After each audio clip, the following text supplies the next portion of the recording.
dominar a programação. A emissora precisa transmitir, refletir, repercutir a pulsação da cidade. Agora, isso não se dará só através do nosso jornalismo, mas também nos programas musicais. Programas que, por exemplo, como o da Dorina, o Dorina Ponto Samba, com a retomada da emissora, né, com a revitalização da emissora, esse processo continua porque ela é uma referência na história do país, ela está presente na memória afetiva da população. O nosso maior patrimônio é a marca, a Rádio Nacional, de modo que, com o auditório, com ela revitalizada, com a Nacional de volta, isso já inscreve a emissora no processo cultural, no processo histórico. Marlene, Calbi e Emilinha, ídolos dos bons tempos do rádio, já foram conferir e aprovaram o novo visual.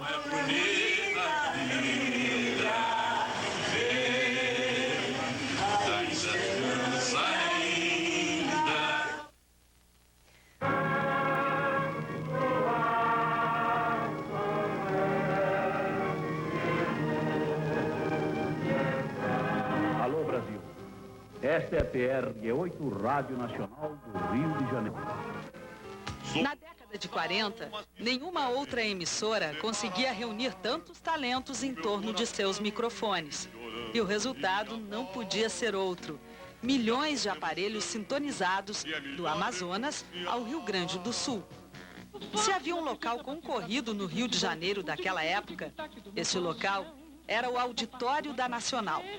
Oficialmente, eram cerca de 600 lugares, mas, não raro, mais de 1000 pessoas se acotovelavam para ver os grandes astros da música popular brasileira. Olha, o primeiro sucesso foi essa canção.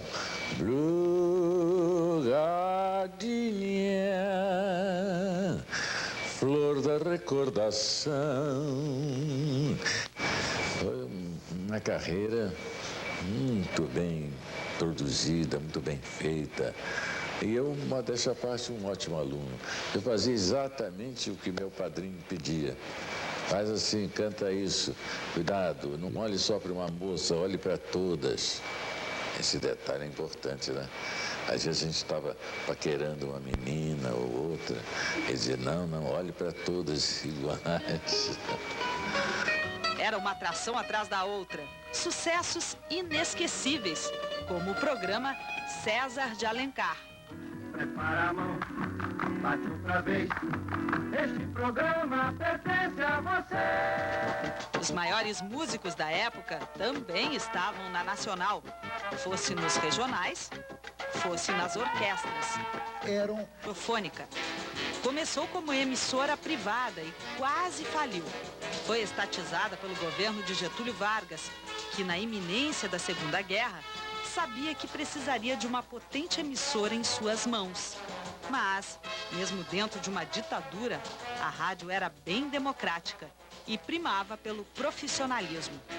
Olha, nós ensinávamos o ponto com o próprio punho, não tinha negócio de cartão, né, o ponto. E se faltasse, levávamos multa. Fui muitas vezes multado porque me atrasava assim, coisa de 10 minutinhos. Muitas vezes os elevadores, porque nós fazemos no 21 andar, né? E às vezes não tinha elevador, eu tinha que subir, correr 21. Aí quando chegava, antes de ser anunciada, mas aí o Manuel Barcelos no programa às quintas-feiras. Então, olha a Billy vinha contra a regra. Billy, é você agora. Olha como é que eu vou cantar. Eu subi as escadas todas de 20 andares, não é fácil. Dá um jeitinho. Aí me dava um copo com água, bebia água e cantava assim mesmo. Então era coisa que tinha que ser pontual. Eu dirigia e eu não sei o que houve, se houve algum problema no caminho, sei lá. Mas é que eu cheguei 5 minutos atrasada. Abre a porta, é Vitor Costa saindo. Eu ia dizer que havia me atrasado, eu disse, não tem desculpa. O horário é esse, você chegou 5 minutos atrasado. Não pudemos esperar, você está suspensa. Outro ponto a favor, depois que o governo brasileiro... Época em que sonhos viajavam pelas ondas do rádio.